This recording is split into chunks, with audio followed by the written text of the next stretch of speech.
I stood perfectly still, the roast steaming on the table and my hands folded neatly in my lap, as my daughter-in-law raised her wine glass and smiled.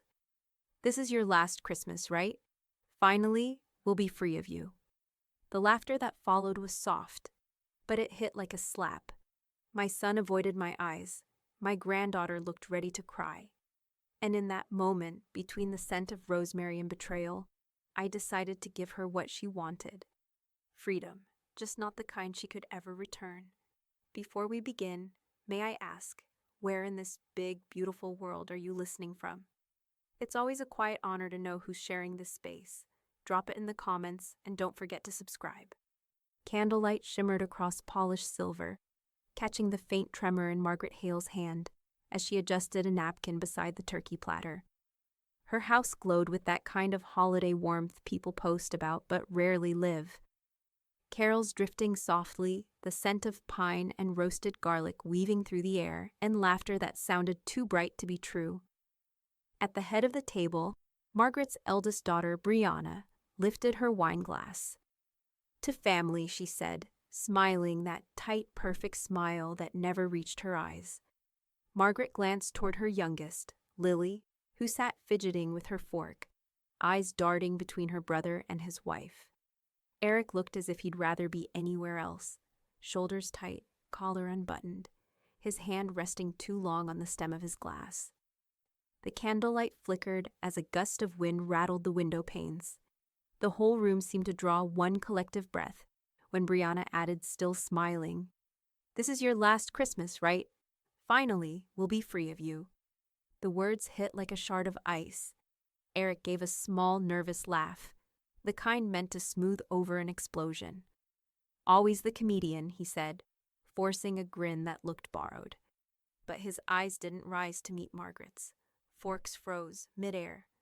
Conversations died. Someone cleared their throat, pretending to have misheard. The clock ticked too loudly for a heartbeat. Margaret kept her face still, serene even, as though she hadn't felt the sting. She reached for the cranberry sauce and passed it down the table with deliberate calm. "More cranberries, anyone?" Her tone was soft, precise, the kind that made people straighten up without knowing why. Brianna chuckled. "Oh, don't look at me like that. I'm just saying what we're all thinking." Lily's voice broke the silence, small and trembling. "Brianna, stop." But Brianna only leaned back, swirling her wine. "What? We've been dancing around it for months. Maybe it's time we stopped pretending." Across the table, Frances, Margaret's sister, blunt and unfiltered as ever, set down her fork with a sharp clink. "You always did have a gift for ruining a meal," she muttered. Brianna's mouth opened, but Margaret raised one hand. Just that gesture, calm, steady, and the air seemed to settle. Margaret's smile returned, faint as frost. "Let's not spoil the evening," she said. "It's Christmas, after all." Conversation resumed, thin and fragile. The clatter of cutlery filled the silence like static. Frances poured herself another glass of wine. Lily blinked fast, pretending to laugh at a joke Eric mumbled. Outside, snow began to fall, soft flakes drifting past the windows. Inside, the room grew warmer, suffocating under its own civility. Margaret barely touched her food. She watched her children, the way Brianna's lips curved smugly, the way Eric's guilt hung on him like a second coat. She thought of the years she'd held them together, the holidays she'd fought to make perfect, and the quiet way they'd turned that perfection into something sharp enough to cut her with. When the last dish was cleared, Brianna stood to make a show of gathering her things. "We'll head out," she said lightly. "Big day tomorrow." Lily murmured a goodbye that no one heard. Eric kissed his mother's cheek, quick and awkward, eyes fixed on the floor. His hand lingered on her shoulder for half a second, as if to say sorry, though he didn't have the courage to use the word. Then he followed Brianna out into the snow. The door closed behind them. Silence swallowed the room whole. Frances waited until the taillights vanished down the street. Then she turned to her sister. "You gonna let that stand?" Margaret reached for the remaining glass of wine, her fingers steady now. "Not for long," she said. The words weren't loud, but something in her tone, calm, absolute, made Frances look up sharply. Margaret's reflection shimmered in the window, faintly lit by the tree's golden glow, eyes unreadable. Outside, the snow kept falling, clean, white, and silent. Inside, something colder had begun to form. The house had gone quiet again. Only the hum of the refrigerator and the faint ticking of the clock filled the air. Margaret sat at the dining table long after Frances had gone to bed, her wineglass empty, her plate untouched. The remnants of Christmas dinner, the half-carved turkey, the wilted parsley, looked like the aftermath of a play that had closed mid-scene. The laughter that had once filled the house now felt like an echo from someone else's life. Margaret folded her hands, studying the gleam of her wedding ring under the candlelight. It caught her reflection, still controlled, the way she'd trained herself to be. Then she stood, carried her wineglass to the sink, and instead of washing it, she opened the drawer where she kept old bills, stacks of envelopes, statements, and handwritten notes spilled across the kitchen counter. Years of small indulgences and quiet sacrifices stared back at her. She began sorting through them with surgical precision. Her late husband's signature appeared on one document after another, his tidy cursive alongside her own. Co-signed loans, credit card statements, a car note. Margaret paused there. The paper was crisp at the corners, untouched by time. Her name sat neatly above Brianna's. Paid in full, she murmured to herself. But the balance column told a different story. 3 missed payments, accumulating interest. The car registered under her name alone. Her eyes narrowed. Frances appeared in the doorway, robe cinched tight, coffee mug in hand. "You're still up?" Margaret didn't look up. Couldn't sleep. Frances took in the scattered papers, the tightness in her sister's shoulders. "You keeping score now?" Margaret's mouth curved faintly. "Just looking at the math." Frances leaned against the counter. Time to balance the ledger then. The words landed heavier than either of them expected. Margaret met her sister's eyes and nodded once. Small, decisive. She pulled a yellow legal pad from the drawer and began making lists. One column for property, another for money owed, another for miscellaneous. Under that heading went a string of quiet betrayals. The furniture Brianna had borrowed, the savings Eric had invested and never returned, the credit card she'd opened to help with their emergencies that somehow became her own burden. The pen moved steadily, the sound of it slicing through the silence like a blade. Frances sipped her coffee. "What's your plan? You gonna storm in with a ledger and demand your due?" Margaret smiled, the kind that didn't reach her eyes. "No, that's what they'd expect." Her hand hovered over the phone. For a moment, she simply listened to the ticking clock. Then she dialed a number she hadn't used in years. The phone rang twice. "Alan Keene," came a man's voice, low and even. "Alan, it's Margaret Hale." A pause. Not surprise, but recognition. "Well, that's a name I haven't heard in a while. I'm hoping you're still handling estate restructuring." "I am. You want quiet revenge or public?" Her tone stayed calm, but something cold edged into it. "Paper revenge," Alan chuckled softly. "Those are my favorite kind. Tell me what you want to keep and what you want to burn." Margaret's eyes moved over her lists. The debts, the assets, the tidy handwriting that suddenly looked like blueprints. "I want everything rewritten," she said. "Every account, every signature, every gift. My generosity's been misfiled under guilt long enough." There was silence on the other end, the kind that carried respect. "Understood," Alan said. "When do we start?" "Tomorrow morning." She hung up before he could say more. Frances gave a low whistle. "You really mean to do this?" Margaret gathered the papers into neat stacks, aligning the edges perfectly. "They made a mistake tonight, Frances. They showed me what they think I am." "And what's that?" Margaret looked toward the window, where snow still drifted in soft, endless sheets. "Someone who won't fight back." She met her sister's gaze again. "They won't make that mistake twice." The clock struck midnight. Margaret slid the car note to the top of the pile, drew a red line beneath Brianna's name, and smiled faintly. Not with anger, but with certainty. Outside, the snow had thickened, coating the driveway in a clean white layer. By morning, the tracks from her children's cars would be gone, as if they'd never been there at all. Morning light crept through the kitchen blinds, soft and gray, falling across the stacks of paper Margaret had left on the counter. The snow outside had hardened overnight, glittering like glass. She stood in her robe, hair pinned neatly, coffee cooling beside her untouched toast. When Alan's silver sedan pulled into the driveway, she was ready. Frances sat at the table with her reading glasses perched on her nose, pretending to skim the morning paper. "You really called him in person," she said, half in disbelief. "I told you I don't make idle threats," Margaret replied, smoothing the hem of her sleeve.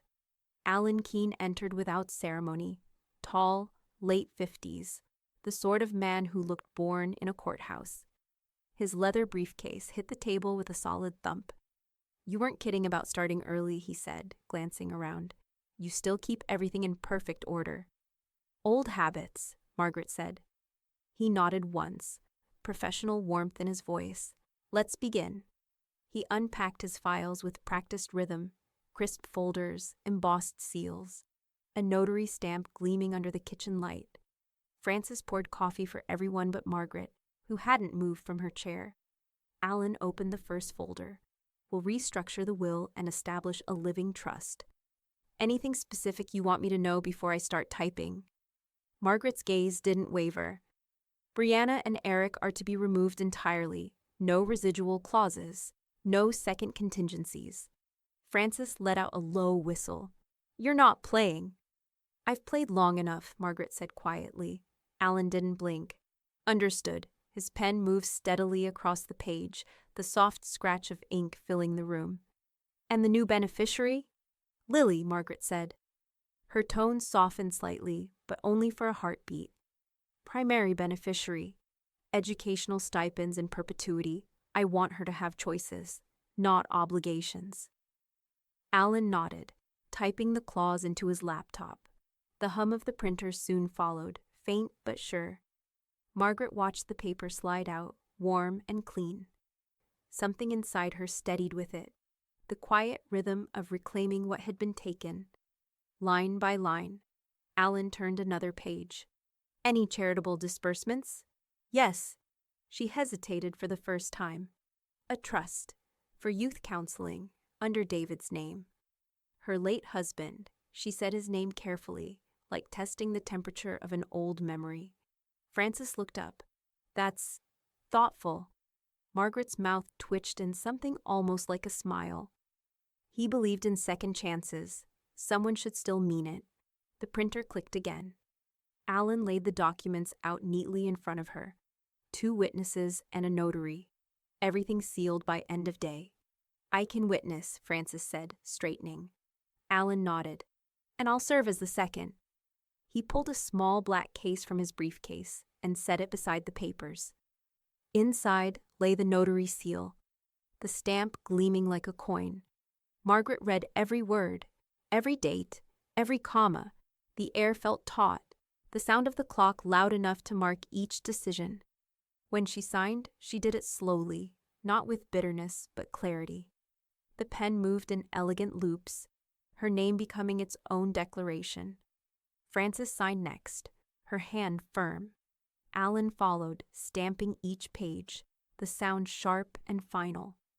When the last page was sealed, he gathered the documents into a single folder and looked at her. "You want them filed today?" "Immediately," Margaret said. "Before lunch." He smiled faintly. "Efficient as ever." As he packed up, Frances studied her sister. "Feels strange, doesn't it? Writing them out like that." Margaret stood, smoothing the crease in her skirt. "No stranger than raising children who think inheritance is love." Frances exhaled. "You're cold as the weather outside." Margaret looked toward the window. The sun had begun to break through, casting long white beams across the snow. "No," she said quietly, "just thawing out." Alan closed his briefcase. I'll file these myself. You'll get confirmation by evening." When the door shut behind him, silence filled the kitchen again. But this time it was different. It wasn't empty. It was clean. Frances folded the newspaper, her voice careful. "You really think they'll take this quietly?" Margaret's gaze lingered on the faint impression her pen had left on the table's surface. "They won't know yet," she said, "but signatures have a way of finding their audience." She picked up the coffee she hadn't touched and took a single sip. It was cold, bitter, and exactly how she wanted it. Outside, a delivery van rolled up the street, tires crunching over the snow. A single envelope slid through her mail slot, landing on the floor with a dull thud. Margaret turned toward it, eyes narrowing. Return address. Hale and Keene Law Offices. The ink was still wet. The phone started ringing before breakfast. Margaret let it. The old landline buzzed on the counter like an insect that refused to die. She moved through the kitchen in her quiet, methodical rhythm. Coffee, window blinds, the slow click of the gas burner. She didn't glance toward the phone even when it shifted from ringing to voicemail. "Mom, it's Eric. We just wanted to check in. Call when you can, okay?" The message beeped, then ended. Another followed an hour later, this one sharper. "Mom, it's Brianna. I've called 3 times. Lily said you've been acting odd. Are you okay? Just call me back." Margaret deleted it without listening to the rest. Frances appeared in the doorway, still in her winter coat, holding a bundle of forwarded mail. "They're coming in fast," she said. "Bills, bank forms, one from the dealership." Margaret took the stack, leafing through each envelope like cards in a deck. "Good. Keep forwarding the rest to Alan's office." "You really want your calls screened too?" Frances asked. Setting her purse on the counter, Margaret nodded. "Every one of them, no exceptions." Frances gave a small, approving smile. "You've turned into Fort Knox, sister." Margaret stirred her coffee, unbothered. "They built the walls first. I'm just finishing the design." That afternoon, the phone rang again. And again. Different numbers, same urgency. Margaret sat by the window, watching the street. The snow had begun to melt, leaving shallow pools that reflected the pale sky. By the 5th call, Frances picked up the receiver, listened for a beat, then pressed block. "They'll start driving over soon," she said. "Then let them drive," Margaret murmured. Around 4 o'clock, the doorbell rang. Lily's voice came from outside, soft, nervous. "Grandma, it's me." Frances glanced toward Margaret, who gave a slight nod. When Lily stepped inside, she looked smaller than Margaret remembered. Backpack slung over one shoulder, cheeks flushed from the cold. "Mom's been calling all morning," she said. "She's freaking out. She thinks something's wrong." Margaret poured her a mug of cocoa, the same way she used to when Lily was little. "Sit down," she said. Lily hesitated, then obeyed. "Are you okay?" "Aunt Frances said you're taking a break from things." "I'm fine," Margaret said evenly. "Just learning the power of silence." Lily frowned. "You mean, like ignoring them?" Margaret set the mug in front of her. The steam curled upward, fragrant and warm. "Some lessons you can't teach with talking." Lily looked down into her cocoa, then up again. "They said you're changing your will." Margaret's smile didn't falter. People say a lot when they're afraid of losing something that was never theirs. Frances, at the sink, pretended to rinse dishes. Her mouth curved slightly, but she didn't turn around. Lily bit her lip. "They think you're mad at them." "I'm not mad," Margaret said softly. "I'm just finished explaining myself." The girl looked uncertain, torn between loyalty and understanding. "Can I still come by?" Margaret reached over, tucking a stray lock of hair behind Lily's ear. "Always." Lily nodded. The gesture small but sincere. Then she gathered her things and left, leaving a faint scent of snow and cocoa behind. When the door closed, Frances turned off the faucet. "You handled that well." Margaret looked out the window. Children hear truth better than adults do. They just don't always understand it yet. The next morning, the whispers began. Brianna had called the neighbors, the Petersons, then the Dailies, telling them her mother was declining. that she was confused, paranoid, possibly manipulated. By the third day, Frances caught wind of it at the grocery store. She came home tight-lipped, dropping her purse on the counter. She's spreading it like wildfire, claims you're being taken advantage of by your lawyer. Margaret folded the mail she'd been sorting, placed it neatly in a drawer, and said, "Good." "Good?" "Let her build her story," Margaret said. "I'll give her just enough rope." Frances studied her. "You already told Alan?" Margaret nodded. "Yesterday. He's filing a capacity evaluation with the court. Medical review, notarized, and public record." Frances's eyebrows rose. "Preemptive strike." "Just insurance," Margaret said. "They won't be able to challenge a single page of what I've signed." The house fell quiet again, except for the wind slipping through the eaves. Margaret sat back, listening, not to the silence, but to the echoes hiding inside it. Her phone vibrated once more, flashing Eric home. She let it ring until the sound became background noise, like a clock she no longer needed. When it finally stopped, she looked toward the window, across the street. A figure stood near the curb, motionless, watching. Frances turned to look, but by the time she reached the glass, whoever it was had vanished into the dusk. Margaret's reflection hovered faintly in the glass, composed, unshaken. "Some lessons," she whispered, almost to herself, "need the echo to sink in." The call from the bank came just after dawn. Margaret didn't answer. Alan did. By the time she walked into the kitchen, he was already on speakerphone, calm and efficient as always. "Yes," he said. "All joint access revoked as of this morning. Confirm the notifications went out." A pause. A voice on the other end replied, professional but uneasy. "Thank you," Alan said, then disconnected. He looked up from his tablet. "They'll know by noon." Margaret poured herself coffee, her movements unhurried. "Good." "I was beginning to wonder when the silence would break."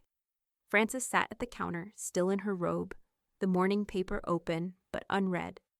"You think they'll call first, or show up?" "Brianna will call," Margaret said. "Eric will follow. Eventually they'll both come. Anger always travels faster than shame." The phone didn't ring. Instead, at 11:30, Frances's cell buzzed. She glanced at the screen, then at her sister. "It's Claire." Margaret raised an eyebrow. "Your bridge partner, or your informant." Frances smirked, answering the call. "Hey, Claire, what's the news this time?" On the other end came the unmistakable thrill of gossip. "You won't believe the scene at First Federal this morning. Brianna and Eric stormed in like prosecutors, swearing the bank made a mistake. The manager said his hands were tied.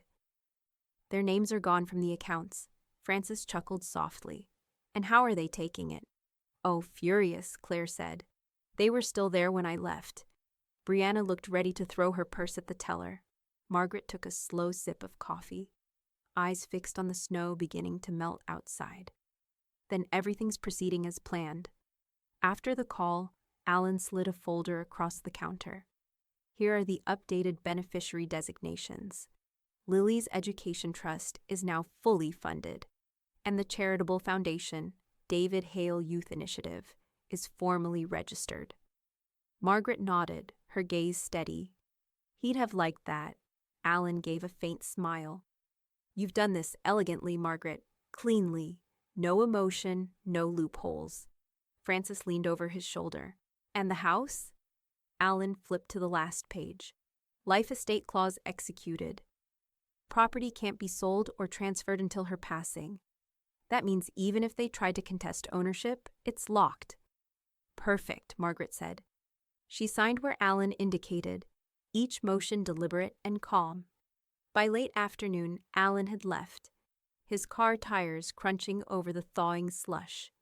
Frances made tea, the smell of lemon and steam curling through the quiet house. "I have to say," she murmured, "you've got nerves of steel. I'd be shaking if I knew they were about to come pounding on that door." Margaret gave a faint smile. "Let them come. I've spent too long managing their tempers. Tonight, they can manage mine." As if summoned, the knock came at 6:47 p.m. 3 sharp raps. the kind Brianna had used her whole life when she expected doors to open for her. Frances peeked through the curtain. "It's her," Margaret rose slowly, smoothing her sweater. "Of course it is." When she opened the door, Brianna stood on the porch in a tailored coat and fury disguised as concern. Her hair was perfect, her breath visible in the cold. "Mom," she said, "we need to talk." Margaret stepped aside. "Then talk." Brianna crossed the threshold, her heels clicking against the tile. "You've gone too far this time, cutting us off, locking us out of accounts we helped manage. Do you know how humiliating that was?" Frances sat quietly at the table, watching the exchange unfold like theater. Margaret's voice was calm. "You mean the accounts I opened, the loans I paid, the ones you both used freely without remembering whose signature was underneath?" Brianna folded her arms. "We're family. Families share." Margaret smiled faintly. "Families also repay." "Is this Alan's idea?" Brianna snapped. "Has he convinced you you're some kind of—" "This was my idea," Margaret interrupted, her tone razor-sharp but even. "Alan merely wrote down what I said." Brianna exhaled through her nose, trying to regain control. "You're acting irrational. People are talking. You're embarrassing yourself." Margaret turned toward the window, her reflection calm in the glass. "Let them talk. It'll give them something to do." "You're destroying this family," Brianna said. "No," Margaret replied. "I'm freeing it." Brianna blinked. "Freeing it?" "You wanted freedom," Margaret said, turning back to face her fully. "Now you have it. From my money, too." The silence that followed was thick enough to hear the clock ticking in the hallway. Brianna's face went pale, then flushed. "You'll regret this." Margaret's expression didn't change. "I don't regret clarity." Brianna's eyes glistened, not with tears, but with rage she couldn't aim properly. She turned sharply, yanked the door open, and slammed it behind her hard enough to rattle the windows. Frances let out a slow breath. "You handled that like you were born for it." Margaret adjusted the cuff of her sweater. I just forgot for a few years." Outside, Brianna's car idled at the curb. Headlights washed over the house in two harsh beams, then cut out as the engine roared and faded down the street. Frances poured the tea. "You think she's done?" Margaret looked toward the darkness beyond the window. "Not yet, but she's about to learn what happens when silence meets paper." From the corner of the table, the fax machine chimed, a single, slow tone. Margaret crossed the room and lifted the page as it printed, the ink still warm beneath her fingertips. At the top, "Notice of petition, claim of undue influence." Below it, a signature she recognized immediately. Eric Hale. The notice arrived by courier, thick cream paper, heavy with the self-importance of a lawsuit. Frances found it first, setting it on the counter like something that might hiss if handled too roughly. "They actually did it," she muttered. "Petition for a mental capacity assessment. They're claiming you're being manipulated." Margaret slit the envelope open with the letter opener she'd owned for 30 years. The same one she'd used to open birthday cards from those same children. "Manipulated," she repeated softly. "By my own mind, apparently." Alan arrived less than an hour later, coat still damp from the sleet outside. He scanned the petition, expression unreadable. "They're trying to force the court to declare you incompetent." "It's the only way they could claw back control." Frances bristled. "They're going to make fools of themselves." Margaret's voice was calm, almost gentle. "Let them try. What's the response window?" 10 days, Alan said. "But we'll move faster. I'll arrange a voluntary evaluation. Independent physician, court certified." Margaret set down the letter opener and folded her hands neatly on the counter. "Book it for tomorrow morning," Alan blinked. "You're certain?" "I'm tired of being polite about their disbelief," she said. "Let's end it properly." The hospital smelled of disinfectant and lemon polish, the kind of sterile brightness that made even confidence feel clinical. Margaret sat upright in the examination room, a gray wool coat draped across her lap. The evaluator, Dr. Nathan Reese, was a man in his early 60s with kind eyes and a meticulous way of flipping through forms. "We'll start with cognitive recall," he said, voice even. Margaret nodded. "Go ahead." He asked her to remember a sequence of words, to interpret proverbs, to calculate compound interest on a hypothetical loan. Her answers came crisp and measured, each one landing with the quiet assurance of a person who had lived long enough to stop second-guessing her intelligence. When he tried to trip her on long-term memory, she smiled faintly. "I was married 42 years, doctor. I remember everything worth keeping." By the end of the hour, he set his pen down and leaned back, regarding her over the rims of his glasses. "I'll be honest, Mrs. Hale, I wish half my younger clients had this kind of clarity." Margaret smoothed her skirt, polite but distant. "Then I assume you'll have no trouble putting that in writing." He smiled. "Already drafting it." Alan met her in the lobby afterward, briefcase in hand. "How'd it go?" Margaret slipped on her gloves. "I believe I passed." He raised an eyebrow. "Flying colors?" She paused at the door. "They'll need a telescope to find the curve." The report reached the courthouse 3 days later. Subject demonstrates full cognitive function, sound judgment, and clear financial understanding. No indications of coercion, diminished capacity, or undue influence observed. Alan filed it immediately, accompanied by a motion to dismiss the siblings' petition. The judge, a patient man with little tolerance for theatrics, reviewed both filings in a single sitting. The dismissal came down that afternoon. One paragraph, cold and clean. "Petition is deemed frivolous. No further hearings will be scheduled. Costs incurred shall be borne by the petitioners." Francis read it aloud twice just to enjoy the rhythm of it. "Borne by the petitioners. Has a nice ring, doesn't it?" Margaret smiled faintly, almost musical. Alan exhaled, folding the document back into his case. "It's over, Margaret. Legally and publicly. They can't touch a single signature." Margaret poured him a glass of water, the closest thing she ever offered as celebration. "Then you've earned your retainer, Alan. Again." Francis leaned on the counter.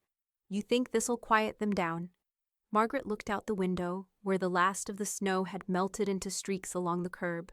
"No, but it'll change who listens to them."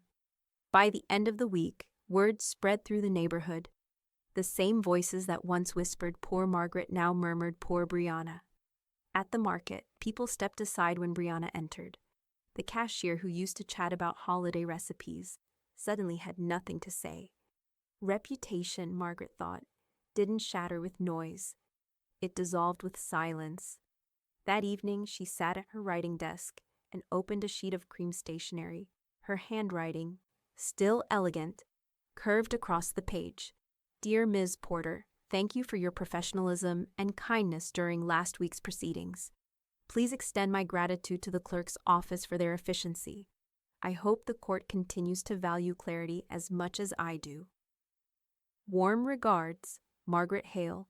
She sealed the note, addressed it to the county courthouse, and pressed her family signet into the wax. An M, surrounded by an unbroken ring. Francis watched her. "A thank you note? After all that?"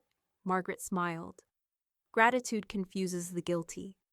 She set the letter by the door for tomorrow's mail, turned off the lamp, and let the dark settle around her like velvet. The phone buzzed once on the counter, unknown number. She didn't answer. But the voicemail that followed began with a voice she hadn't heard in years. "Mrs. Hale, this is Detective Avery from the Sheriff's Department. We need to speak with you regarding a financial matter involving your son." Margaret's eyes opened slowly. The silence that followed wasn't peace this time. It was a summons. The morning after the voicemail, Margaret woke before sunrise. The air in the house felt different, still but charged, as if the walls themselves were listening. She brewed coffee, opened the curtains, and stood for a long while watching the frost creep across her garden. Then she reached for the phone. "Lydia Crane, Accredited Appraisal Services," came the voice on the other end. Brisk, professional. "This is Margaret Hale," she said. "I'd like a full household evaluation. furniture, jewelry, heirlooms. Today, if possible. Lydia hesitated only a moment before saying, "That's quite a task on short notice." "I understand," Margaret said, her tone as even as a legal affidavit. "I'll make it worth your time." By 9 a.m., a dark green van pulled into the driveway. Lydia Crane stepped out, camera bag on one shoulder, clipboard under her arm, a woman who looked allergic to nonsense. Frances met her at the door, still half in disbelief. "Appraisers now," Frances whispered. "You move faster than the sheriff." Margaret smiled faintly. "Preparation isn't panic." For hours, Lydia moved through the house, cataloging everything with quiet precision. The carved oak sideboard, the grandfather clock that had stood since Margaret's wedding day, silver flatware sets, oil paintings, crystal lamps, each item photographed, tagged, numbered.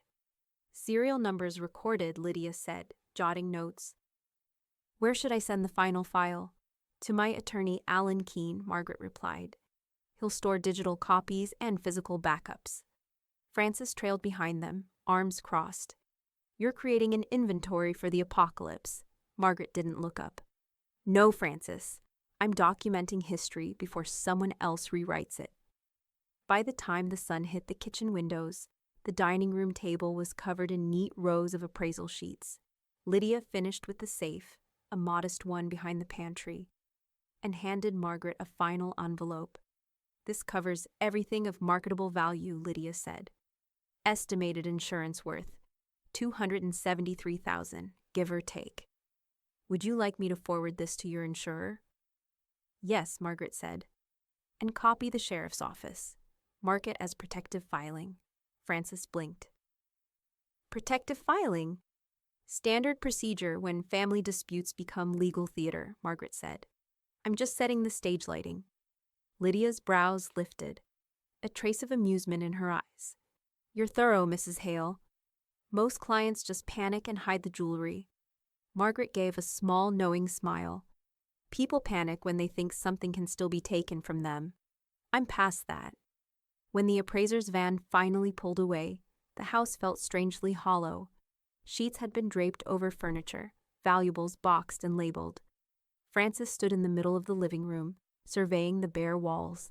"It looks like you've already moved out," she said. "In a way, I have," Margaret replied, closing the last box.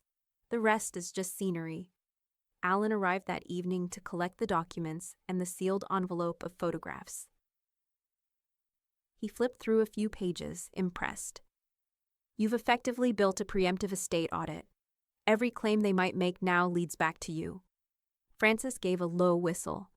"That's not revenge," she muttered. "That's record-keeping with teeth." Margaret handed him the key to a small storage unit on Pine Avenue. "The antiques go there tonight, under the name of the Hale Youth Initiative. The trust owns them now." Alan's mouth curved into a thin smile. "That's brilliant. Legally unassailable." "Legality," Margaret said, "is simply patience written down." They loaded the last box into Alan's car under the street lamp's pale glow. Snowmelt dripped from the gutters like clockwork, steady and rhythmic. When the car drove off, the house felt quieter than ever. Emptied, but not abandoned. Frances lingered by the door. "What happens when they come looking?" Margaret locked the deadbolt and pocketed the key. "Then they'll learn that possession doesn't always mean ownership." The next afternoon, Brianna arrived unannounced, the sound of her SUV pulling up echoing like a warning. She didn't knock this time. She pushed the door open, calling out, "Mom?" Her heels clicked across hardwood that used to be covered by rugs. Rugs now gone. She froze halfway through the foyer. The furniture was draped, the mantel bare, the crystal cabinet empty. "Mom," she said again, voice rising. From the kitchen doorway, Margaret appeared, calm as a still lake, hands folded. "You're too late for inventory," she said softly. Brianna's eyes swept the stripped-down room. "What did you do?" Margaret met her gaze. "Exactly what you thought I was too old to manage." The words landed like a gavel. Brianna took a step forward, but stopped when she noticed the storage receipts on the counter, each stamped with the name Hale Youth Initiative, Inc. Her jaw tightened. "You can't I already did, Margaret said. Brianna's hand trembled on the edge of the counter. This is insane. Margaret smiled faintly. No, this is order. Outside, the first thunder of spring rolled across the sky, soft but sure. A season turning, the air carrying the scent of wet earth and endings. Brianna's voice broke the silence one last time. You can't erase us, Mom. Margaret's answer came quietly, almost kind. I didn't erase you. You erased yourselves. The wind rattled the window pane, a sound that might have been applause. Or warning. The courthouse conference room smelled faintly of old coffee and carpet cleaner, that sterile blend of bureaucracy and ego. Alan Keene sat at one end of the polished table, files stacked neatly before him like loaded weapons. Across from him sat Raymond Doss, Brianna's attorney, a man in a navy suit too slick for his experience, and a grin that wilted the longer he waited. The door opened. Mr. Keene? Alan looked up, voice mild. Mr. Doss, thank you for meeting on such short notice. Raymond took his seat, tapping a pen against a legal pad. I've reviewed your client's situation. My clients, Brianna and Eric Hale, are seeking discovery on recent asset transfers. They allege misappropriation, possible manipulation. Alan folded his hands. Allegations require proof, Mr. Doss, not family gossip. The younger man's smile wavered. You'll forgive me if I don't take your word for it. I didn't expect you to. Alan reached into his briefcase and laid out a row of sealed envelopes, each marked and tabbed. These are certified evaluation reports, notarized trust documents, financial audits, and legal filings already cleared by the county court. You'll find the Hale Youth Initiative properly registered as a charitable trust. Beneficiary, Lily Hale. Founder, Margaret Hale. Independent oversight, myself and Frances McDowell. There's nothing hidden. He slid the top envelope toward him. You may begin there. Raymond flipped through the pages, posture stiffening with every line. The silence lengthened. This evaluation, he said finally, scanning the psychiatrist's seal. Independent and court-approved. Alan nodded once. Yes. Your clients already paid the court filing fee to contest it. The petition was dismissed, with prejudice. Raymond looked up sharply. Dismissed? 3 weeks ago, Alan said. Perhaps your clients neglected to mention it. Or perhaps they didn't understand what that phrase means. Raymond's jaw worked soundlessly for a moment. He reached for another folder, the trust documentation this time, and froze when he saw the video disc attached to the inside cover. What's this? Video testimony, Alan said. Filmed, witnessed, notarized. Mrs. Hale reading her trust in full, clause by clause, competent, clear, and deliberate. If this ever reaches a courtroom, the first thing the judge will see is her explaining, on record, why her children were removed from her estate. The young lawyer set his pen down, the weight of the situation settling on his face. You're saying she planned for every angle. Alan leaned back, expression unreadable. She's a woman who raised 2 litigators without a law degree. What did you expect? Raymond exhaled. You understand, if I present this to my clients, they'll ask me to press forward anyway. I'm counting on it, Alan said, because once you do, the court will sanction them for filing a frivolous claim. And when the order comes down, you'll have to explain to your firm why you didn't withdraw sooner. The silence was long this time, the kind that shifts from resistance to resignation. Finally, Raymond closed the folder and straightened his tie. Mr. Keene, I'll be filing a motion to withdraw as counsel this afternoon. I assume that suits you. Alan offered a polite smile. Immensely. By the end of the week, the docket updated. Case dismissed with prejudice. The clerk's note beneath it read, almost cheerfully, costs to be borne by petitioners. Margaret received the notice on cream stationery, as if fate enjoyed formality. She read it once, folded it in half, and placed it in the drawer beside her silver letter opener. Frances arrived with groceries and a smirk. So Brianna's lawyer quit? Technically, Margaret said. He retired early from her delusion. Frances laughed so hard she nearly dropped a bag of apples. And Eric? Margaret hesitated. He hasn't called. She turned toward the window. Outside, the rain had started again, steady and cold. Across the street, a red sedan sat idling too long at the corner before pulling away. Frances followed her gaze. You think that's him? No, Margaret said quietly. Eric wouldn't drive by. He'd pace. 2 nights later, Alan called. He's unraveling, Margaret, he said, his voice low. Eric's been calling the bank, demanding access to the trust funds. They told him there are none in his name. He's left messages for the sheriff, for the courthouse clerk, even for me. Margaret stirred her tea, expression unreadable. What's he hoping to find? Something to blame that isn't himself. Margaret set down her spoon. That's not hope, Alan. That's habit. There was a pause on the line. He's not stable. If he shows up, I'm prepared, she said simply. Alan hesitated. Prepared how? She looked toward the study door, where the appraisal lists and trust receipts were locked in a small fireproof safe.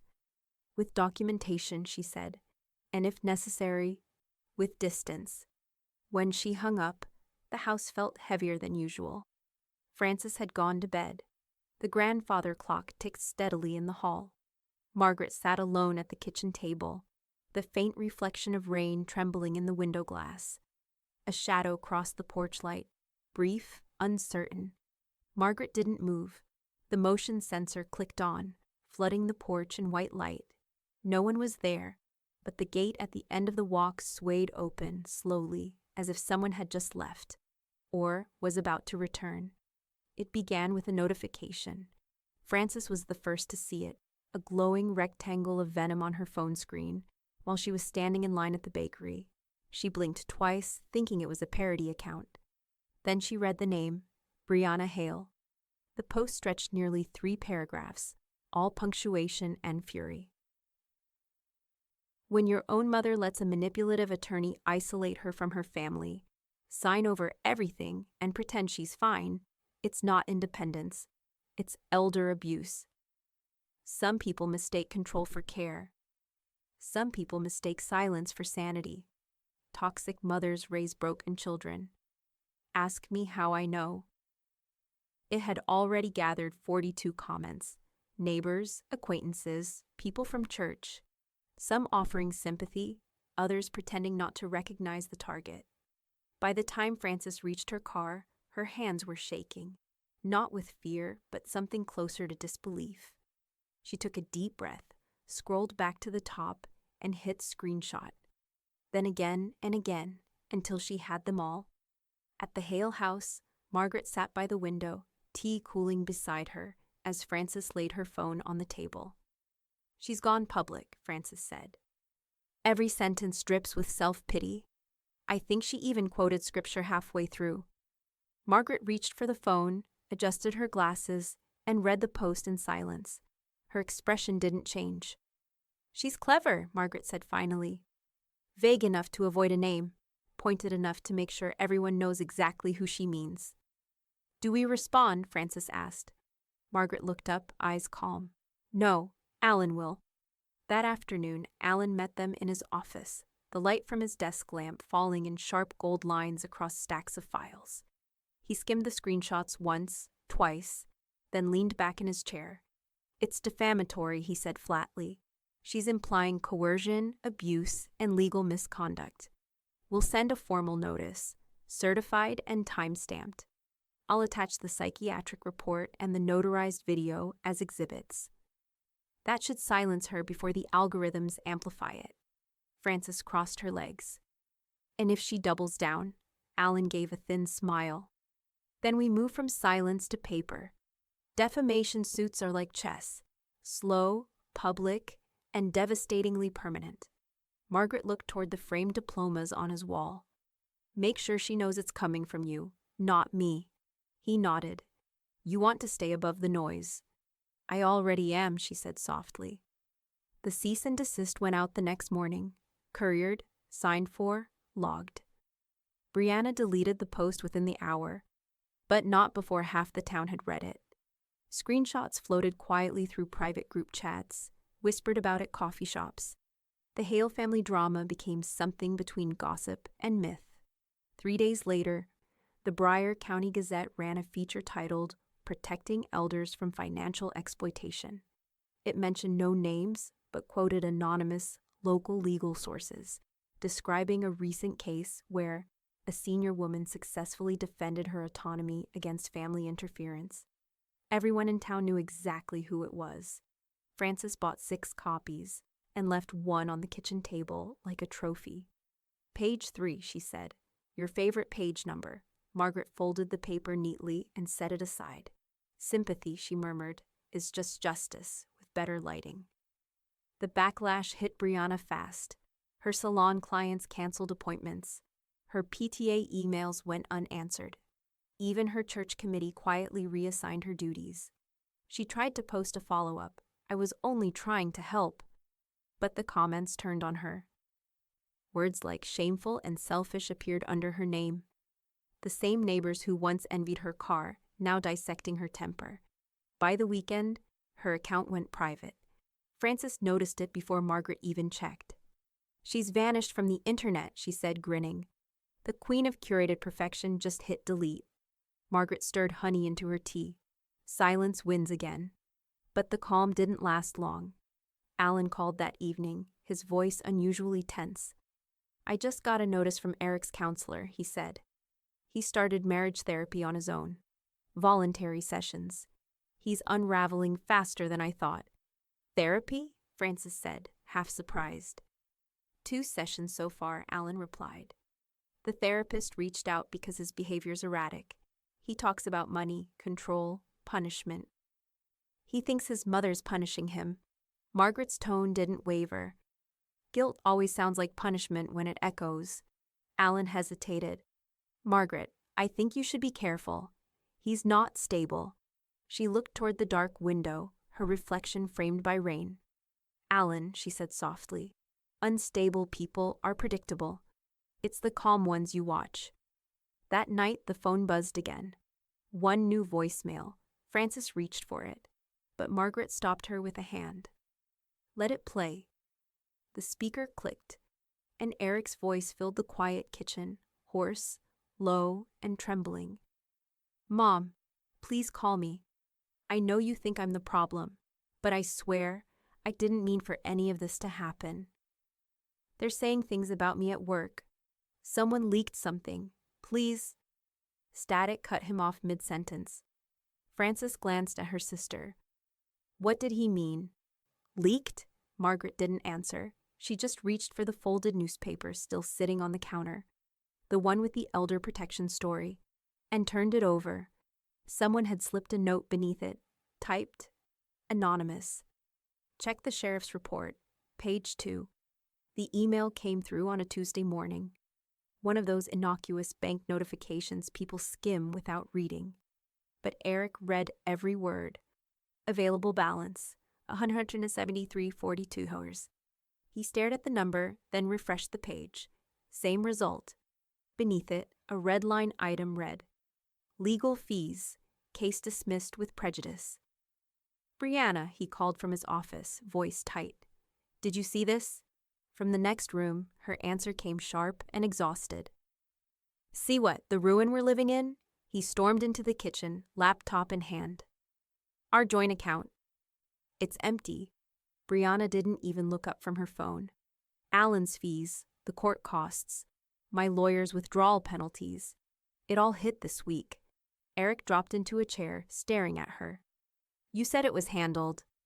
She finally looked at him, eyes hollow, mascara smudged from a sleepless night. "Handled? Eric, we're radioactive. No one will touch our case. Everyone thinks your mother's a saint." He slammed the laptop shut. "We could have fought harder." "With what?" Brianna snapped. "Money, reputation, both are gone." For a long moment, they just stared at each other, 2 people bound together by anger, not love.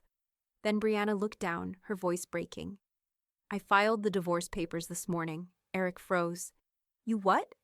"I can't do this anymore," she said, steadying herself. "There's a clause, expected inheritance. My attorney says it can help with financial division. Eric's laugh was hollow. Expected inheritance? That's not even real, Brianna. Maybe not to you, but I'm not leaving empty-handed. He sank back, disbelief draining into silence. 2 weeks later, the hearing lasted 12 minutes. The judge, a brisk woman with reading glasses perched low on her nose, barely looked up from the paperwork. Mrs. Hale, she said, addressing Brianna, you're requesting inclusion of an anticipated inheritance as part of the marital estate? Brianna straightened. Yes, Your Honor. The judge's expression didn't change, but her tone sharpened. An inheritance cannot be claimed prior to the decedent's passing. I'm dismissing that request, and recommending counsel revisit the basics of probate law before filing again. A few chuckles rippled through the gallery. Brianna's cheeks flushed crimson. Eric didn't laugh. He just stared at the table, jaw tight, his world shrinking one humiliation at a time. Outside the courtroom, she brushed past him without a word. Eric stayed behind. He stood in the hallway, hands shoved deep in his coat pockets, staring at the double doors until the bailiff flicked the lights to signal closing. Back in Bryer County, Margaret folded the local paper neatly, setting it aside without comment. She'd read the court summary already, twice. Frances leaned on the counter. Judge laughed her out of the room, huh? Margaret's mouth curved slightly. Laughter's mercy. Some lessons don't deserve cruelty. Frances smiled. You're colder than the frost on your porch. No, Margaret said softly. Just finished pretending warmth fixes rot. Lily began visiting more often after school. Quiet, steady visits that Margaret never announced and never questioned. She'd come through the back door, drop her backpack, and help measure flour in the kitchen. What's this one for? She asked one afternoon, peering into the mixing bowl. Pecan bread, Margaret said. Your mother used to like it when she remembered to eat breakfast. Lily hesitated. She's been different lately. Margaret stirred the dough, slow and deliberate. Everyone is once they run out of people to blame. Lily nodded, her eyes wise beyond 16. I don't want to end up like them. Margaret looked at her, really looked at her. Then don't. Learn the difference between love and leverage. They baked in silence after that, the smell of butter and brown sugar filling the house. That night, after Lily left, Margaret sat at her writing desk again. The will lay open before her, familiar, precise, but incomplete. She uncapped her pen and began adding an addendum. Clause 7b, Education and Housing Provision. To ensure continued autonomy and stability for Lily Hale upon reaching adulthood. Her hand didn't tremble. She initialed each page, then called Alan. Add a life estate protection to the trust's secondary assets, she said.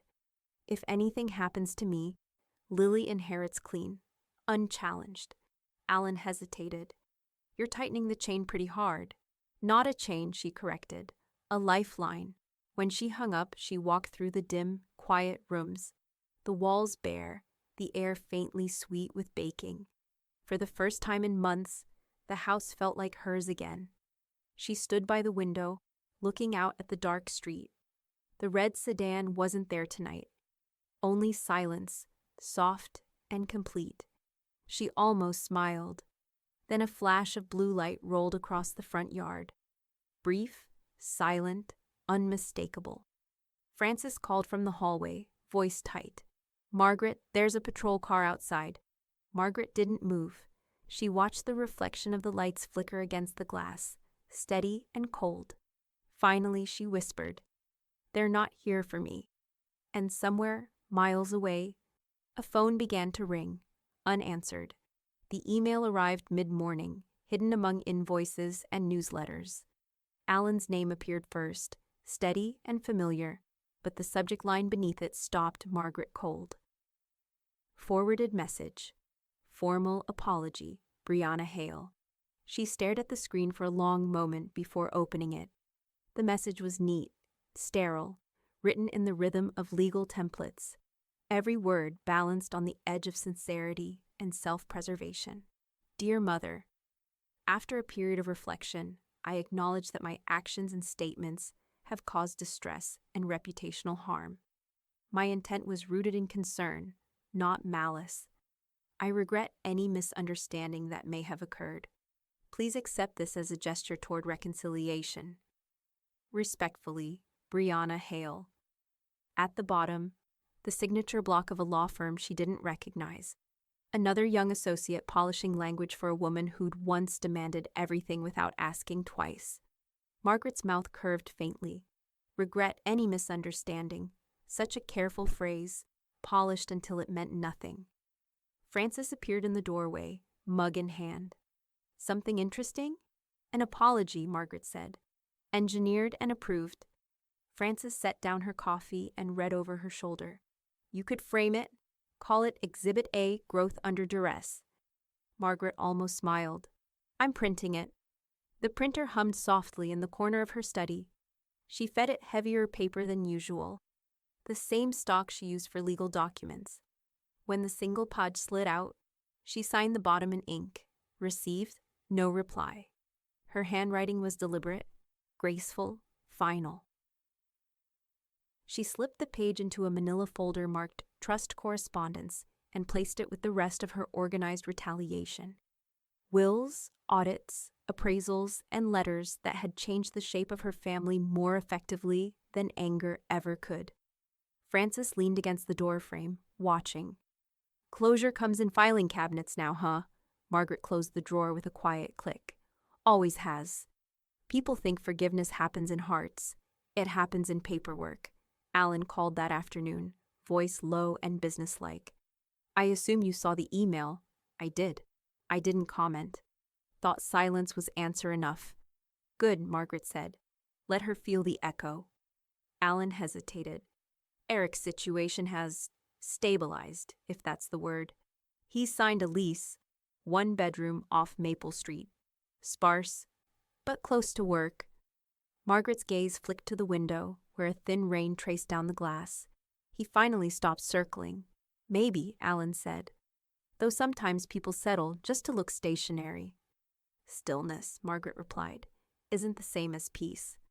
That weekend, Francis helped her sort through the guest rooms, folding linens, boxing old photo albums, and dragging furniture across floors that hadn't seen sunlight in months. Margaret paused in the doorway of the larger room, studying it. This was Brianna's when she visited, she said quietly. Francis nodded. Feels strange, doesn't it? Clearing space that used to mean someone. It still means something, Margaret said. Just not them anymore. By afternoon, the room stood bare, except for a dresser and a headboard leaning against the wall. Margaret picked up the phone and dialed a number she'd looked up the night before. Briar County Haven, a woman's voice answered. Yes, Margaret said. I'd like to donate several furniture pieces. Bedroom set, mostly. It's in good condition. That's generous, the woman replied.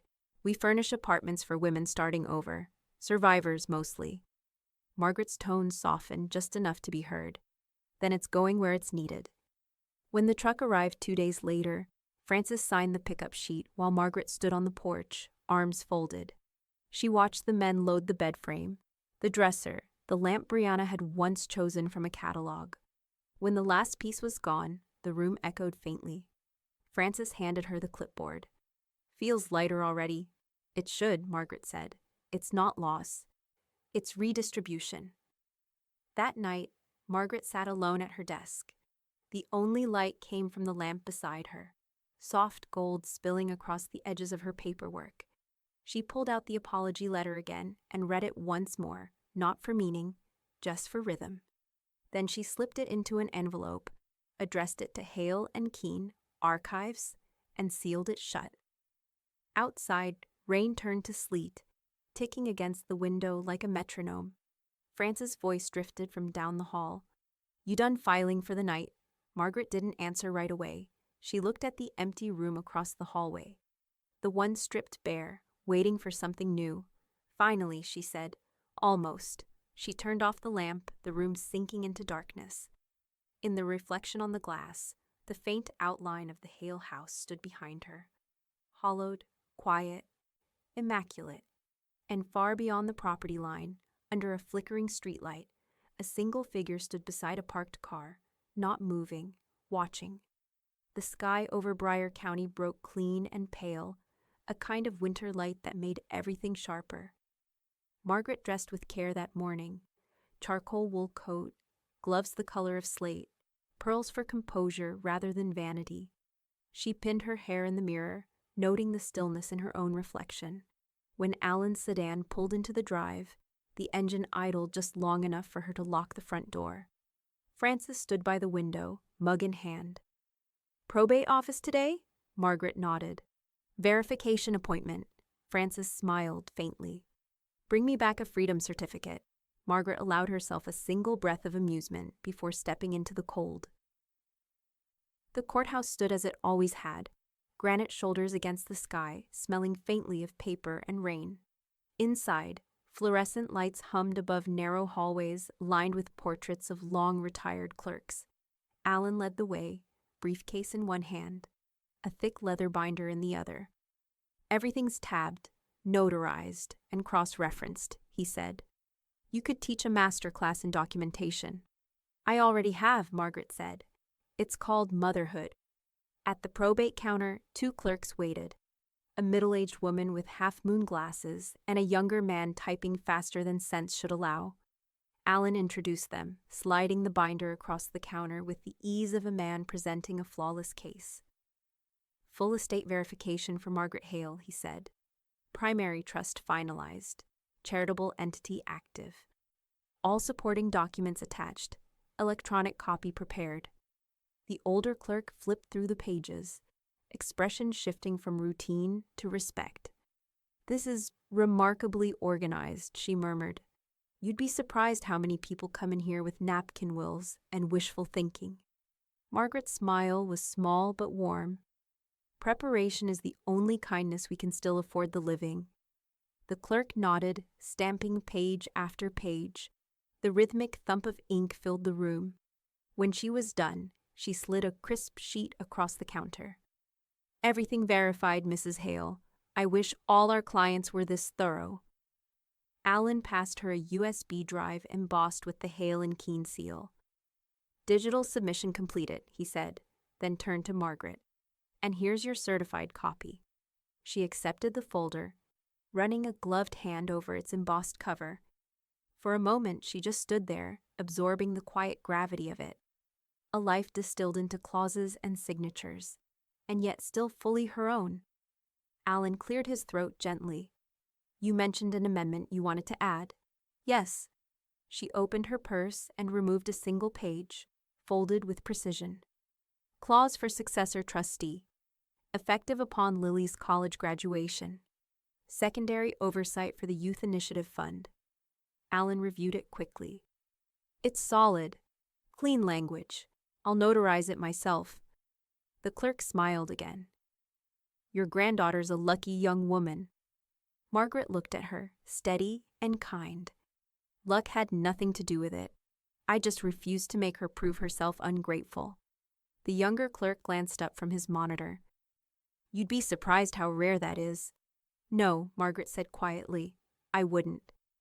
By the time they stepped back into the chill afternoon, the courthouse clock was striking noon. Alan locked his briefcase and offered a rare grin. "You've just out-documented an entire generation, Margaret. You're untouchable now." "I was always untouchable," she said. "I just didn't act like it." Frances was waiting at home, the kettle already steaming. She'd set the good china on the table, not for guests, but for ceremony. "How'd it go?" she asked, pouring the tea. "Flawless," Margaret said, setting the certified folder beside her cup. Frances lifted her own in a small, deliberate toast. "To freedom, then." Margaret met her gaze, eyes clear and dry. "Freedom's not a punishment," she said. "It's delivery." They drank in silence, the kind that didn't need to be filled. Outside, the frost had begun to melt from the eaves, dripping slow, measured drops onto the porch rail.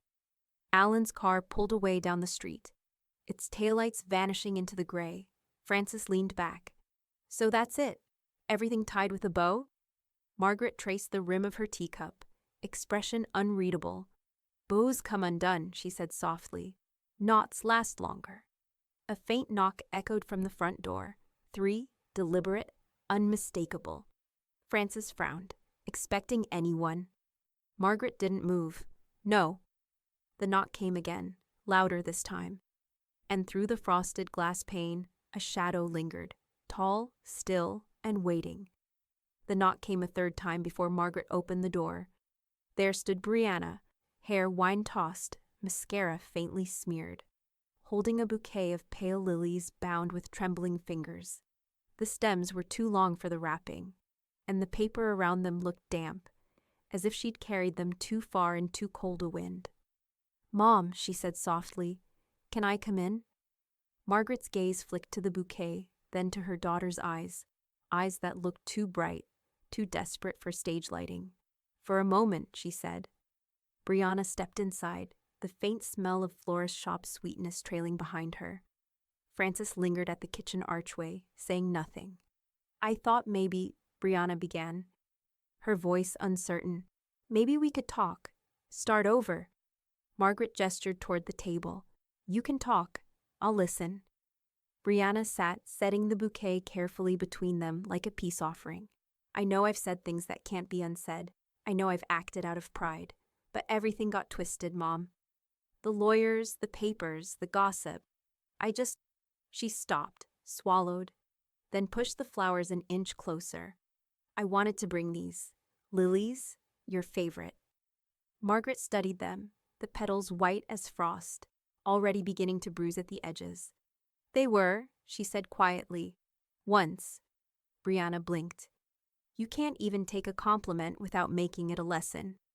Margaret didn't answer. She rose, crossed to the counter, and took a glass vase from the cabinet. She filled it halfway with water, set the bouquet inside, and carried it to the living room window. Brianna followed her with her eyes. "You're not going to say anything?" Margaret turned, her expression calm. "Words are what got us here." The silence that followed felt too large for the room.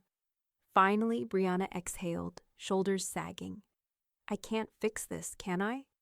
Margaret's tone softened, but her eyes stayed sharp. "No, but you can stop pretending it's still broken for my sake." Brianna's face crumpled for a heartbeat before she caught herself. "I tried," Margaret nodded once. "Then try peace now. It suits you better." When Brianna left, the screen door closed with a hollow sound. Margaret waited until the car's engine faded down the street, then walked to the living room window. She looked at the lilies for a long time. Too white, too fragrant, too deliberate. She lifted the vase, walked it to the back door, and tipped the flowers gently into the trash bin outside. The stems hit with a wet, final thud. Frances appeared behind her. "Too much perfume?" Margaret wiped her hands on a dish towel. "Too much performance," Frances smirked. Still, she showed up. "Yes," Margaret said. "And that's why I'm certain she'll stay gone." Alan called later that afternoon. His tone carried the practiced ease of paperwork done right. "The final notice is filed," he said. "No contact for financial matters. Signed, sealed, entered into record." "Perfect," Margaret said. "A boundary worth its paper." "She can still write to you," he added, "but it won't reach me or the trust." Margaret smiled faintly. "Freedom for everyone, then." Alan chuckled. "You've made bureaucracy poetic, Margaret." "I just gave it manners," she said. That evening, the phone rang once more, this time from a number she recognized. "Mom," Eric's voice came, quiet and spent. "It's finalized. The divorce." Margaret's hand tightened on the receiver. "I see. I didn't call for money," he said quickly. "I called because I was wrong. About everything. About you. I thought I was protecting us, but I was just..." His breath hitched. "Ashamed? I'm sorry." The words hung there, raw, unpolished, human. Margaret's reply came steady and low. "I forgive you." A silence followed, a fragile, impossible peace. Then she added, "But you don't inherit forgiveness either, Eric. It's not an asset. It's a choice." On the other end, a soft, broken laugh. "I know. Thank you, Mom." When she hung up, the house felt weightless. Not lighter, just settled, like dust after a long construction. Frances peeked in from the hallway. That sounded civil, Margaret nodded. Some debts clear themselves when you stop trying to collect. The next morning, Lily arrived early, a camera slung around her neck, the smell of spring soil on her jacket. "Grandma, the light's perfect today," she said. "Stand on the porch for me." Margaret humored her, stepping into the soft sunlight. The sky had shifted to that rare blue of early spring, brittle, hopeful, not yet warm. "Smile," Lily said. Margaret did, a small, real one. Not for pride or victory, but for continuity. The shutter clicked. Frances leaned on the door frame, watching the moment take shape. "You'll want to frame that one." "Maybe," Margaret said, eyes still on the horizon. "Or maybe it's enough that it happened." Lily checked her camera, satisfied. "It's beautiful," she said. "You look free." Margaret turned slightly, sunlight crowning her silver hair. "Freedom," she murmured, "looks better from the end of the fight." Behind them, the wind stirred the trash bin, the one that held the bruised lilies. A single petal lifted free, white and torn, catching on the breeze before disappearing down the street. The auditorium smelled faintly of coffee and varnish, the scent of small-town optimism in folding chairs and polished podiums. The annual Briar County Civic Luncheon had never been particularly grand, but this year the program listed a new addition. Guest address. Margaret Hale, founder, the Hale Youth Initiative. Lily stood at the back of the room with her camera, lens focused, a quiet smile on her face. Frances sat near the front, arms crossed proudly, daring anyone to whisper otherwise. Margaret waited behind the curtain until the MC finished his brief introduction. The applause that followed wasn't thunderous, but it was genuine, the sound of curiosity turning into respect. She stepped out, the click of her low heels echoing softly across the floor. Her silver hair caught the light like silk thread, her notes folded neatly in one hand, though she never looked at them. "Good afternoon," she began. Her voice carried that particular steadiness that comes from a lifetime of being both underestimated and obeyed. When the committee asked me to speak about gratitude, I hesitated, not because I lacked it, but because I'd spent years confusing it with approval. The audience quieted instantly. Even the waitstaff paused near the doorways. Margaret continued. "We often say thank you when we mean don't leave me. We give out kindness like hush money, afraid that if we stop funding disrespect, we'll lose what little peace we think we have." She let that hang in the air, not bitterly, but like a truth too heavy to rush. "Gratitude," she said after a moment, "isn't submission. It's clarity. It's knowing when to give without being emptied, and when to stop without being cruel." A murmur of approval rippled through the crowd. She didn't smile. She never performed. "I learned that freedom doesn't arrive with applause or legal documents. It comes quietly, the day you decide not to pay for other people's comfort with your own dignity." Frances exhaled softly, as if the air itself had been holding its breath.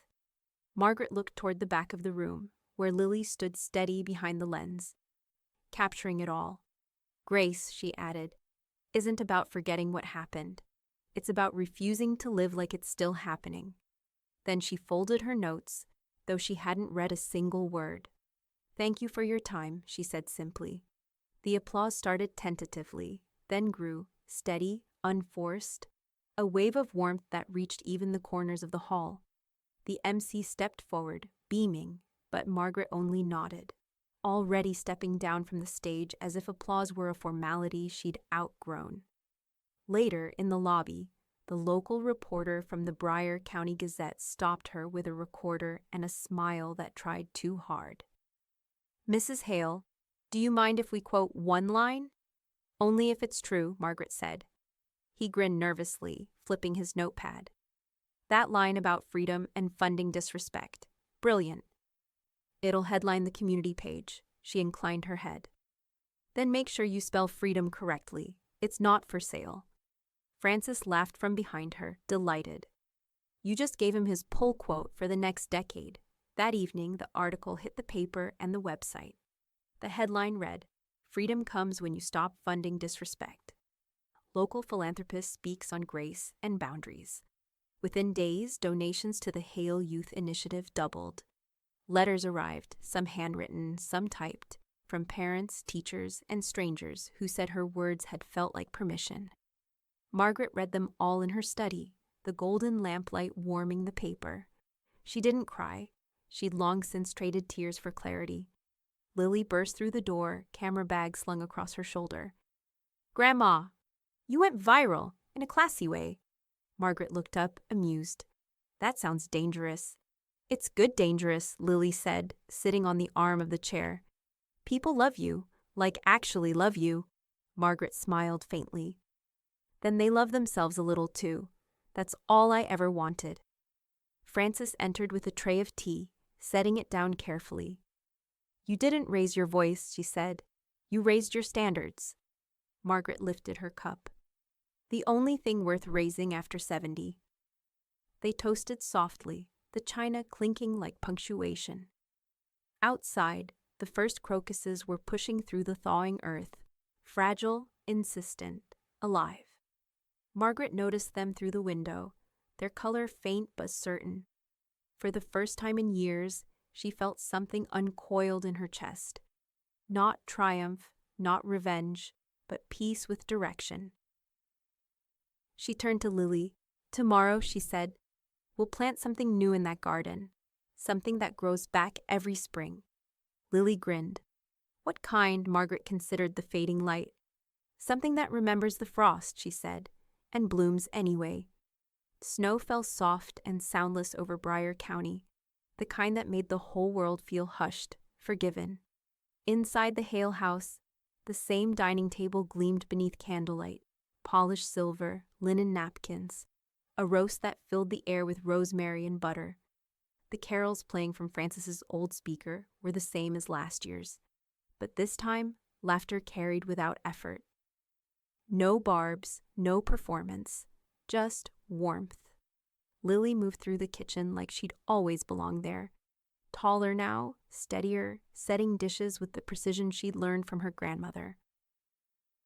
Frances stirred the gravy, humming along with the radio, content in her post at the stove. Margaret watched them both, her pearl earrings catching the glow of the tree lights. The scent of cinnamon drifted from the oven, mingling with pine and the faint chill that clung to the window panes. "Table's ready," Lily said, voice bright. Margaret nodded, her smile quiet but real. "Then let's not make it wait." They gathered, the clink of dishes a familiar rhythm. Neighbors filled the remaining seats. The Petersons from across the street, Alan and his wife, even the young clerk from the probate office who'd helped file her trust. When the carols shifted to Silent Night, Margaret rose, candle in hand. "This one's not for grief," she said, her tone calm and sure. "It's for peace." The flame flickered, caught steady, and she set it at the center of the table. The light glowed against glass and laughter alike. Frances raised her glass of cider. "To peace, then." Margaret lifted hers. "And to freedom. The kind we earn, not the kind we're given." They drank. The room felt larger than before, though the walls hadn't moved an inch. Across town, Brianna sat in her apartment. The lights too bright, the silence too sharp. She scrolled through her phone, thumb pausing on a photo someone had tagged. The Hale house lit from within, a table full of faces she used to call family. Margaret stood at the head of the table, her expression serene, a single candle burning beside her. Brianna stared at it for a long time before turning off her phone. The lilies she'd brought that day, the ones she'd thought meant peace, were long gone now, replaced by a plastic poinsettia that collected dust on her counter. Outside, fireworks cracked faintly in the distance. She didn't go to the window to watch. Later that night, Margaret found a message on her phone from Eric Hale, "Merry Christmas, Mom." She read it twice, the simplicity of it sinking deeper than any apology. She typed back slowly, "You too, son. No lecture, no edge, just acknowledgement." The kind that came after the noise had faded. Frances peeked in as Margaret slipped her phone back into her pocket. "Everything all right?" Everything's as it should be, Margaret said. They cleaned in companionable silence, the house humming with quiet life. Lily had already gone to bed, her camera resting on the mantel beside the framed photo from last spring, Margaret on the porch, smiling into sunlight that looked almost like forgiveness. Margaret went to her study, the lamp's glow soft against the dark. She opened the safe, pulled out her will, and looked it over, every page in order, every signature exactly where it belonged. Nothing to change, nothing to fix. She placed it back carefully and shut the door with a soft click.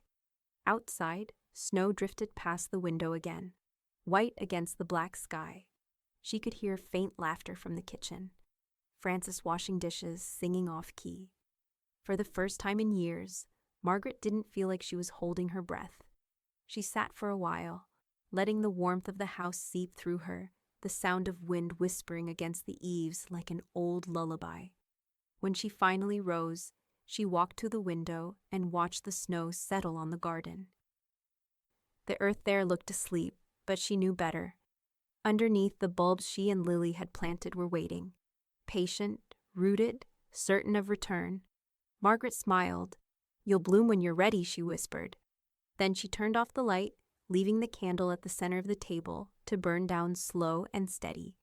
Snow fell soft and soundless over Briar County, the kind that made the whole world feel hushed, forgiven. Inside the Hale house, the same dining table gleamed beneath candlelight, polished silver, linen napkins, a roast that filled the air with rosemary and butter. The carols playing from Frances's old speaker were the same as last year's, but this time, laughter carried without effort. No barbs, no performance, just warmth. Lily moved through the kitchen like she'd always belonged there, taller now, steadier, setting dishes with the precision she'd learned from her grandmother. Frances stirred the gravy, humming along with the radio, content in her post at the stove. Margaret watched them both, her pearl earrings catching the glow of the tree lights.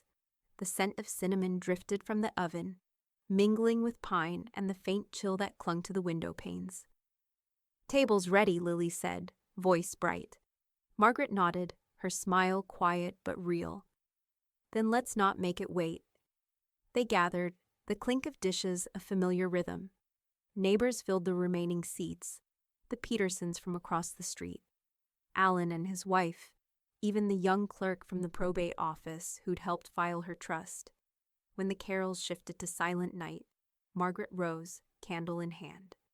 "This one's not for grief," she said, her tone calm and sure. "It's for peace." The flame flickered, caught steady, and she set it at the center of the table. The light glowed against glass and laughter alike. Frances raised her glass of cider. "To peace, then." Margaret lifted hers. "And to freedom, the kind we earn, not the kind we're given." They drank. The room felt larger than before, though the walls hadn't moved an inch. Across town, Brianna sat in her apartment, the lights too bright, the silence too sharp. She scrolled through her phone, thumb pausing on a photo someone had tagged. The Hale house lit from within, a table full of faces she used to call family. Margaret stood at the head of the table, her expression serene, a single candle burning beside her. Brianna stared at it for a long time before turning off her phone. The lilies she'd brought that day, the ones she'd thought meant peace, were long gone now, replaced by a plastic poinsettia that collected dust on her counter. Outside, fireworks cracked faintly in the distance. She didn't go to the window to watch. Later that night, Margaret found a message on her phone from Eric Hale, "Merry Christmas, Mom." She read it twice, the simplicity of it sinking deeper than any apology. She typed back slowly. "You too, son. No lecture, no edge. Just acknowledgement. The kind that came after the noise had faded." Frances peeked in as Margaret slipped her phone back into her pocket. "Everything all right?" "Everything's as it should be," Margaret said. They cleaned in companionable silence, the house humming with quiet life. Lily had already gone to bed, her camera resting on the mantel beside the framed photo from last spring, Margaret on the porch, smiling into sunlight that looked almost like forgiveness. Margaret went to her study, the lamp's glow soft against the dark. She opened the safe, pulled out her will, and looked it over. Every page in order, every signature exactly where it belonged. Nothing to change, nothing to fix. She placed it back carefully and shut the door with a soft click. Outside, snow drifted past the window again, white against the black sky. She could hear faint laughter from the kitchen, Frances washing dishes, singing off-key. For the first time in years, Margaret didn't feel like she was holding her breath. She sat for a while, letting the warmth of the house seep through her, the sound of wind whispering against the eaves like an old lullaby. When she finally rose, she walked to the window and watched the snow settle on the garden. The earth there looked asleep, but she knew better. Underneath, the bulbs she and Lily had planted were waiting, patient, rooted, certain of return. Margaret smiled. "You'll bloom when you're ready," she whispered. Then she turned off the light, leaving the candle at the center of the table to burn down slow and steady.